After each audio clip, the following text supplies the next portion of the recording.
What's up, guys? I just want to do a quick coronavirus update on what is the real purpose for social distancing, because I get it from a lot of leftists that if you don't social distance, you are a huge murderer by spreading this disease.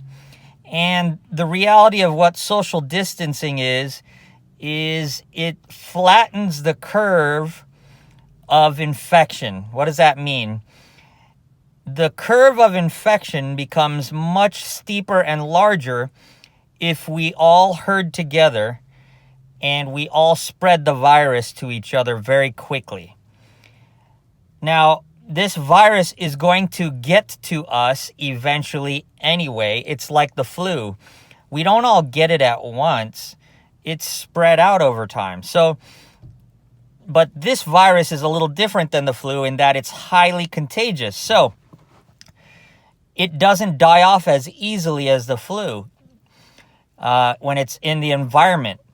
So as long as it's in the environment, I don't know if you remember the CDC and WHO releasing information about how long the coronavirus lasts on different surfaces and in the air. Well, I mean, in most cases, it can last from up to 4 hours all the way through to 24 hours. So it can go from 4 hours to a full day without even touching a human body. So that means that if a sick person just touches a door handle or a pole, that coronavirus, depending upon the material that door handle or that pole or whatever is made of, whatever they touched, it can be there for a number of hours. So even if you social distance from other people and you touch that, and you put it to your nose or mouth, you're going to get the virus, whether that other person is there or not. And this is the part that just it infuriates me about how stupid leftists are. Flattening the curve just means it's spreading out our infection rate and making it more even over time. Rather than all of us getting it at once, we'll just get it gradually over time anyway. So when you flatten the curve, you avoid what's known as a herd immunity, because a herd immunity develops when everybody gets it together. A certain number of us die because we can't fight it off. It's too strong for us, whether that's because of our age, our suppressed immune system, or we are in some way, our body is damaged, like our lung system is damaged, and it's not really an immune problem. It's a problem of our lungs will not function properly anymore because they're damaged already, and the virus is damaging it a little bit further. And so therefore, you're having problems with oxygen exchange. And that's what many people are suffering from, is low oxygen saturation. And that's what drugs like hydroxychloroquine, quinine, these types of drugs that help improve your nutrition intake, which is why when you pair it with zinc, which doesn't really enter the cells, it now enters the cells because the hydroxychloroquine actually allows that passage a lot better. Same thing with the azithromycin, is an antibacterial antibiotic, I should say. It's an antibiotic, and antibiotic by itself doesn't do anything unless it's with the paired with the hydroxychloroquine. So some of these drugs that I tell you are promising are not necessarily the cure unless you do it properly. Now, I am not a medical professional. Here's my disclaimer. I should have done it at the beginning, but I'm going to do it now. If you decide to take medical advice from me, a non-medical licensed or non-medical professional who's qualified to give advice, I do not assume any responsibility for any decisions you make that may cause ill health to you. Because again, just like everything I do, whether we're talking about the economy, investing, or medicine, I can give you proper advice, but as a non-licensed official, I am responsible if you decide to do something and you don't do it properly, first of all, even if I do give you the right advice. Or if you only hear part of what I'm saying and you take that advice and only do it partially, you make yourself sick or you lose money. Or I'm wrong. I could be wrong because I'm not fully educated. I'm not a doctor. I'm not licensed. I didn't go through the full education. I'm not saying that I'm not fully educated, but it's possible I'm not fully educated. Just because you have a license doesn't mean you're not educated. There are a lot of people that I know who know a lot about medicine. They are not doctors, and their health is superb. They never really go to doctors. They have that mentality of being separate from society and separating themselves from the grid. But I don't necessarily advocate that. But I do know people like that who live in the bush.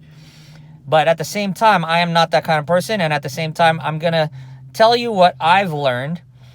And hopefully it stimulates you to learn more yourself. And not to use my advice as something that you go and take action on, but more use my education and my learning to stimulate you to try to find out, is he right about that? Is he wrong about that? Let me learn more. And you start asking the questions of, what do I need to do?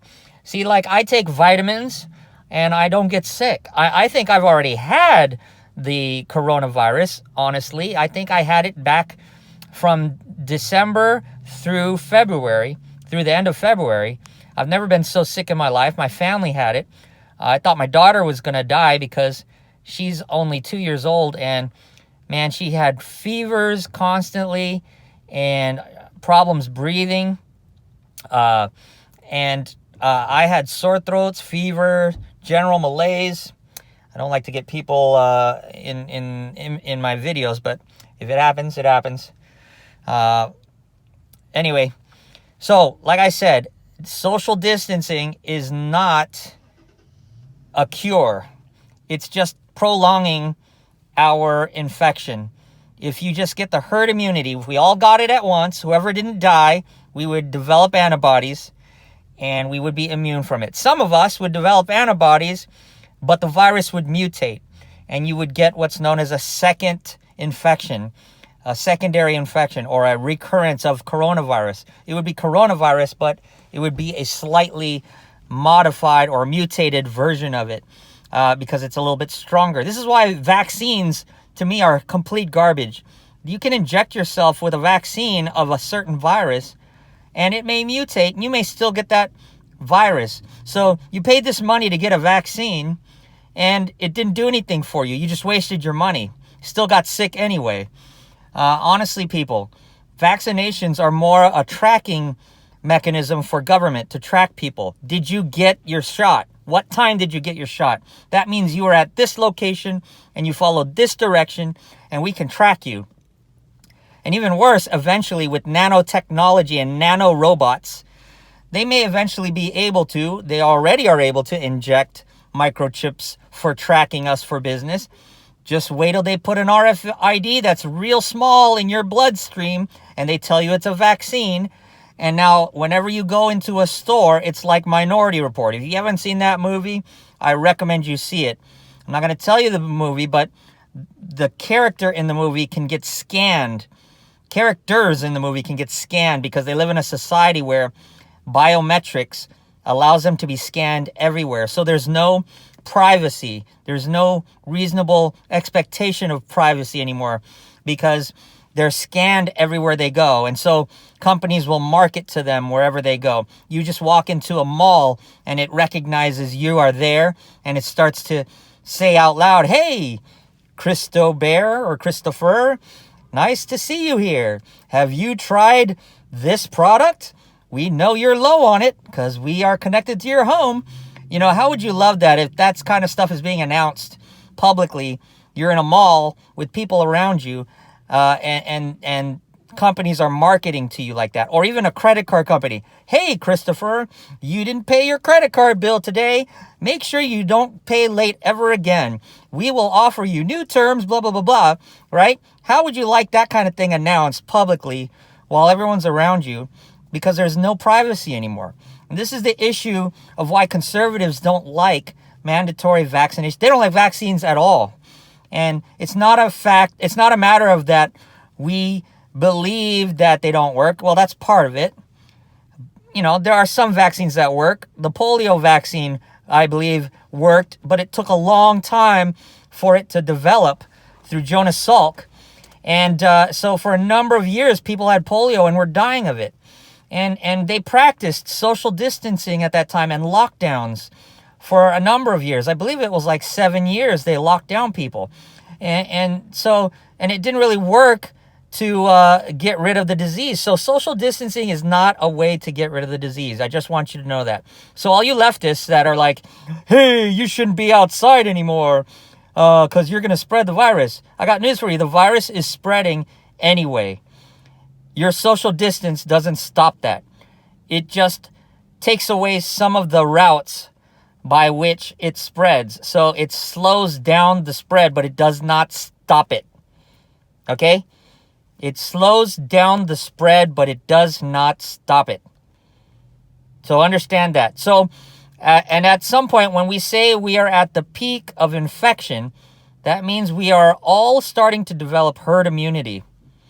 It means we all are starting to have antibodies because we've all gotten it. And it's getting harder for the coronavirus to find someone that it can make sick. And so that's why we say in certain times, maybe May will be the peak, or last week was the peak, or whatever the government says the peak of infection is. We've reached the full peak of it and should see a decline in infection rates now. That's what it's saying. So when people stop doing social distancing, it's possible you can increase the infection rate a little bit because a lot of the people were at home and maybe you just stayed home all the time. You didn't even go in public, period. And so you had no contact with the virus. So it's possible you could see a slight increase in the infection rate because those people had no access to it. And they now, by coming out in public, are adding to the population that's in the public. And so the increased rate of viral infection will show up in statistics. But that's only if they're testing properly. So, and to me, testing is useless because the reality of it is you're just showing that people are getting it, and we already know they're going to get it. We already know, just like the flu, you will eventually get the flu. Maybe not this year, maybe not next year, but maybe the third year because the flu has been around for a long time. People have been taking vaccines for it for a long time. Older people die from it. Younger people die from it because it sometimes leads to much more complicated respiratory disorders like pneumonia and ADSR, right? Or ARDS, the Advanced Respiratory Distress Syndrome, right? ARDS, right?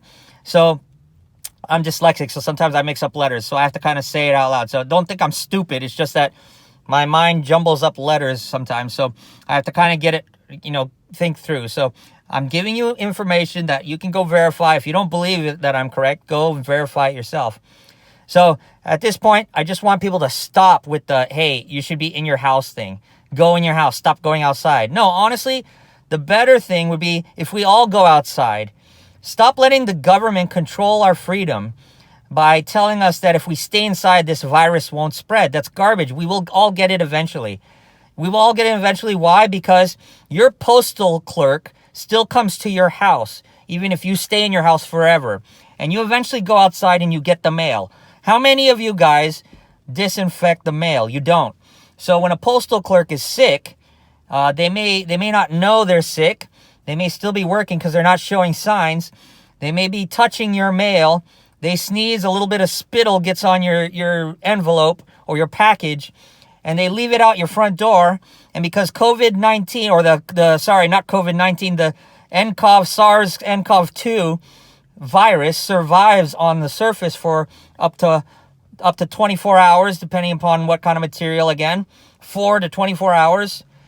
You may hear the doorbell, the postal man may leave, you have that social distance, but then you go outside, you pick up the package, carry it in the house, and then, you got that itch in your nose, so you scratch your nose. Well, you just transferred the virus from the package to your nose, and now you are sick, and you don't even know it.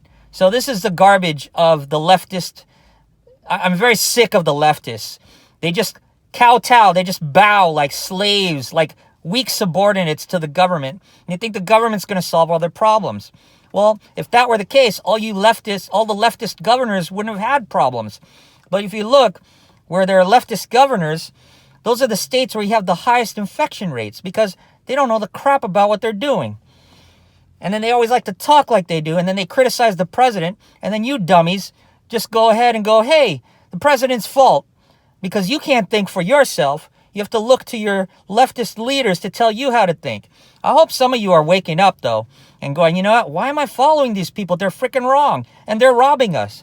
I sure hope that happens. So I'm going to end this video with that. Sorry, I'm a little bit angry if you can't tell, because I keep hearing the same garbage on the news, and I keep hearing that they're burying skate parks on the beaches and closing boardwalks.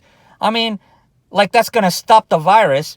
And if anything, you're social distancing out there. So, you know, this is ridiculous. You're out in the open air. The sea, the salt in the sea should help kill the virus. So if anything, I'm frustrated by it. You know, and the reason I say that about the salt in the sea, go to the Dead Sea out in the Middle East, right? The Dead Sea is called the Dead Sea because it's so salty, nothing can survive in there. So salt, that's why salt water is used in a lot of ways to gargle when you have an illness, because not only does the salt help to alleviate some of your pain in your throat, but it does in some ways have some antiseptic properties where it can somewhat kill some viri. So that's why they say gargle with salt water. Those are one of those older methods that they tell you to help preserve yourself. So I'm going to end it there. I'm going to keep talking, and this video is going to be much longer than I wanted it to be. But if you like this information, hit that like button. And if it's your first time, please subscribe and hit the bell notification button, and make sure you're getting all my notifications so you know the next time I do a video that you will be notified and you can watch it. And most importantly, please share this information with anyone that you believe can benefit from what I'm speaking about. I appreciate anybody who's stayed this long. I appreciate all you who support me and continue to share my information. I do have affiliate links. I've been so busy, I haven't had a chance to be adding them. But if you go back in some of my older videos, you'll see my affiliate links there on my channel. So I would appreciate any support you can give me, because YouTube basically demonetizes me because they don't like truth getting out there to people. They want the government narrative to get out to everybody. And about a year ago, all my videos from over a year ago have been deleted. I've had like 12 years worth of videos or so, and they've just deleted all my channel. And so I'm absolutely frustrated with YouTube. And so I would appreciate any support if you could give it to me. All right, y'all. Take care. Stay healthy. And if you can get sick, get sick. Get sick quick so you can get over it. Unless you know that you will probably die from the virus. If you're going to die from the virus, take care of yourself. Lock yourself in. Make sure you spray alcohol, isopropyl alcohol, 70% at least on everything to sanitize it. And don't go out into public and have... and when you have things delivered, make sure you spray it and you wash your hands regularly. That one, you can at least semi-minimize your chance of getting, or greatly minimize your chance of getting the virus. But for the rest of us, let's get out in the public. Let's get the disease. Let's get over it. Get our antibodies and our immunity and start living life again. And instead of letting these people shut down our economy and letting us sit home and have our bills pile up, and then they're going to give us a pittance to make money. Unless you are going to make more money than working. And then some people have the incentive to stop working so they can just get welfare payments. That's disgusting. I would never do that. I wouldn't feel good about myself to let somebody else pay for me all the time. I have a pride. I have a self-pride that would prevent me from that. But anyway, good luck. Take care. God bless. Till the next video. Peace.